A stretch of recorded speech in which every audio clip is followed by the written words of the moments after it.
Adrian, Merritt, Justin, Walter, Cohen, thank you very much for asking me to come and honor a man I liked and admired a great deal. First, I want to acknowledge that we all did. We were the one who showed up. I thank the mayor, I thank the congressman, all the judges, the clergy. I want to thank the people who gave me music.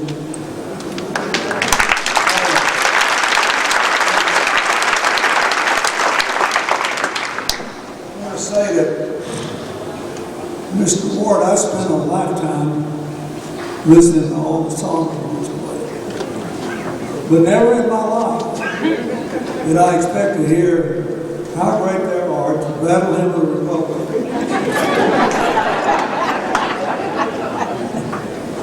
And take the A train,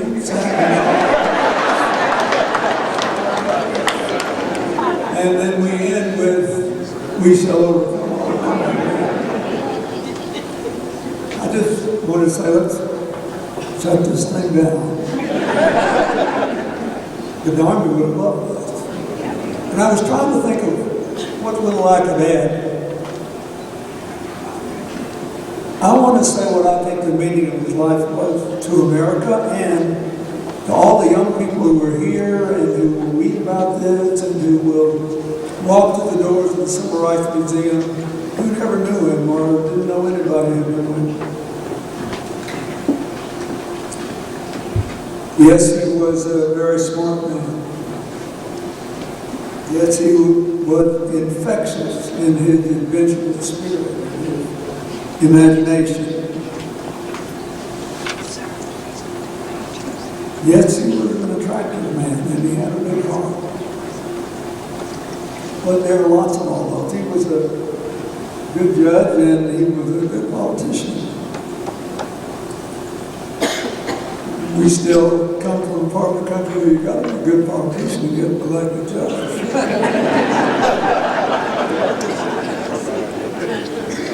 But the thing that made it special to me,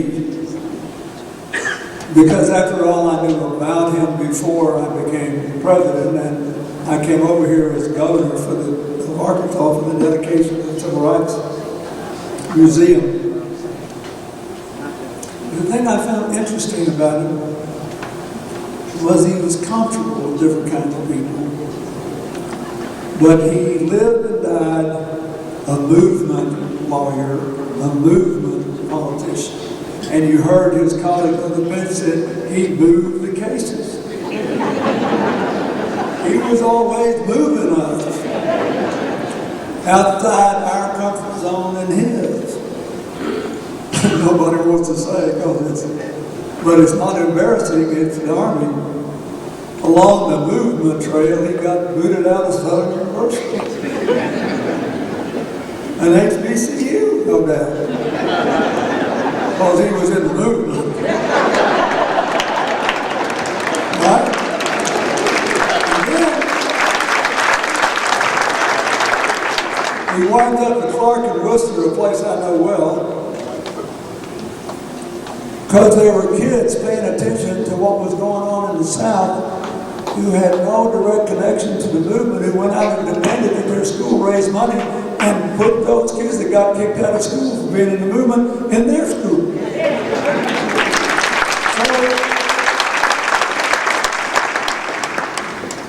So he goes from New York to California and gets himself elected to the Berkeley City Council. And then he got himself unelected. Well, he was in the movement. It's hard to imagine, because in most of the last 20 years, the Berkeley City Council has been the most left-wing government in the history of democracy, but there was a time when they could yank you off if you got too far out of their comfort zone.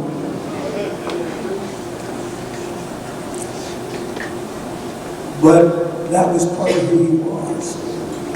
And here's the first thing I want to say to the young people.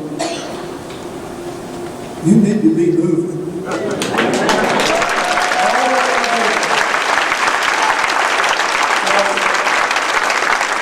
Every time a door closed in his life, another one opened.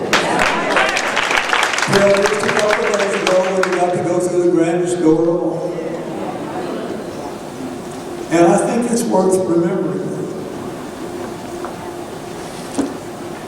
I think it's worth remembering that a lot of what makes you who you are depends on what you observe when you're young, and how it makes you feel and what you do with it. I actually went back and read part of his first book, his autobiographical book, and I read the fascinating oral history he did. It's now with the Smithsonian, which I recommend to all of you. It will take you a longer read. And I learned that we had one thing in common. Both our grandfathers ran stores in black neighborhoods. But mine was in tiny Hope, Arkansas, and the big difference is that the store that he and Walter hung around in had more merchandise.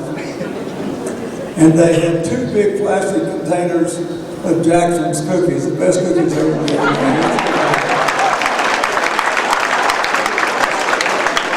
I've known a lot of people who were movement politicians, on the left and on the right, and they get prone to sanctimony. They care a lot about the human race in general, but they're not so keen on people in particular. D'Army Bailey was keen on people in particular. And it's more important for somebody who wants to move people out of their comfort zone, because you've got to know how hard that is. And you've got to be able to appreciate people who look different than you, think different than you, live different than you, and do what they can. I like that about him.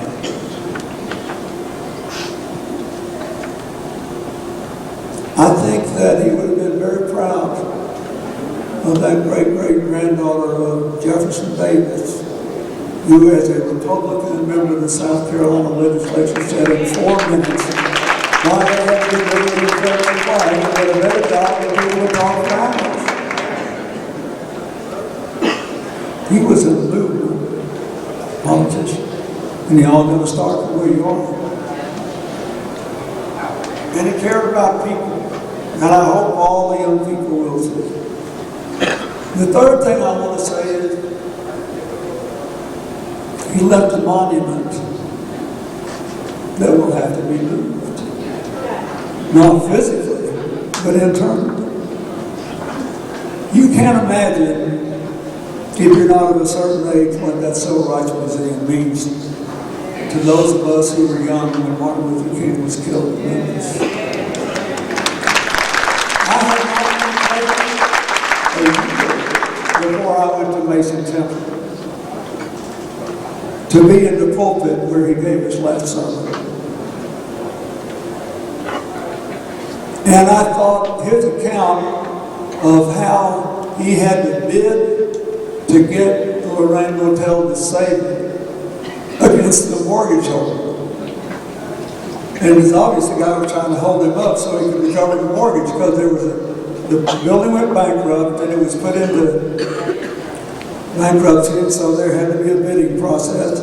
And the mortgage was $153,000. And he didn't have that much money. Finally, he just kept scraping and scraping, and I think he showed up with about 140 to bid, and the guy kept bidding him up. So, in his book, he says, I got up to $144,000, and I didn't have any idea where I was going to get the last $4,000. But I figured somebody would provide, and I looked at the guy and I said, not a penny more. And he got the building. The Lorraine Motel could be a parking lot for all you know today. If it hadn't been for that,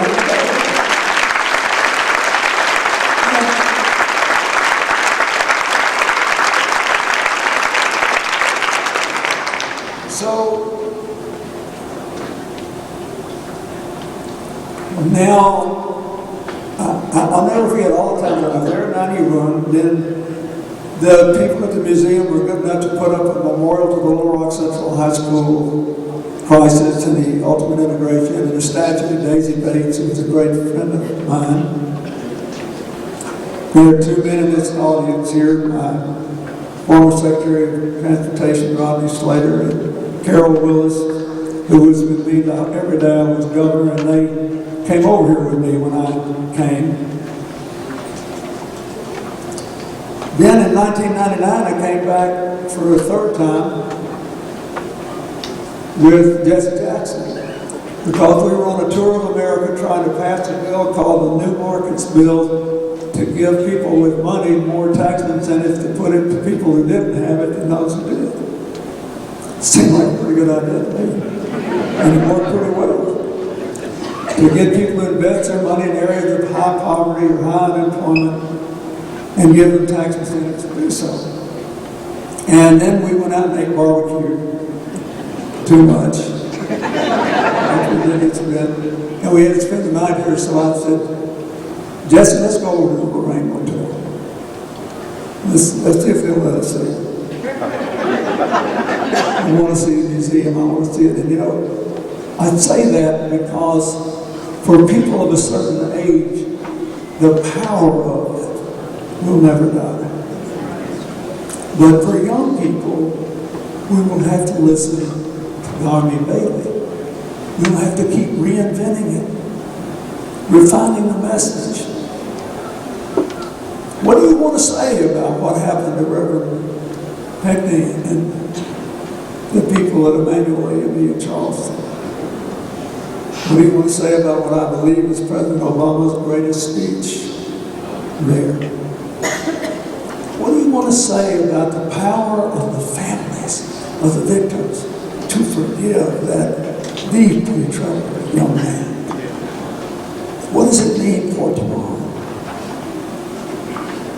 I actually wrote a quote on the last page of the Army's Oral History of the Smithsonian. I want to read it.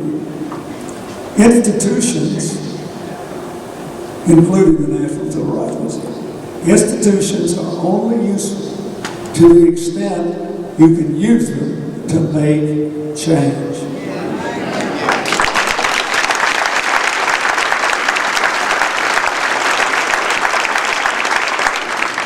This man was moving all his life, and we're a long way from where we used to be. And he had a lot of fun doing it. I mean, look at all those movie roles he had. I wish we had a movie of the founding of the Civil Rights Museum, and he could close out his career as the lead actor in the starring role. But think about it. Think about all the trouble we've had on our city streets. Think about the horrible deaths of the young service people in Chattanooga. Think about the people being killed all over the world today because they worship God in different ways, or they're from different ethnic groups. There are still people all over the world who believe if you're different from them, you're not equal in the eyes of God. Now, D'Army Bailey spent his entire life on the simple proposition that we are equal in the eyes of God, and until we all act like it and treat each other that way and have rights under the law, we're going to keep moving.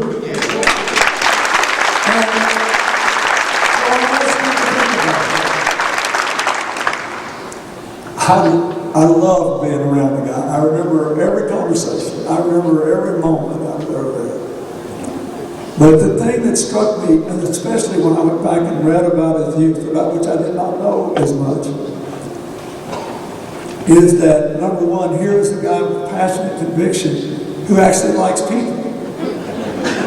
Now, you may think that's weird, but if you've known as many people as I have, you wouldn't. And that's what I loved about his colleague at the trial bar saying about it. He liked people. He was always working. And he believed everything should have a moving purpose. including this museum. He left you in America a national treasure. He left a wife and children and brother and family he loved so much, a loving legacy. You have to decide what to do with it. I ask you only to remember that he grounded everything in his simple conviction that we're all equal. And he moved to the very end. He moved. May God rest his soul. He's earned it.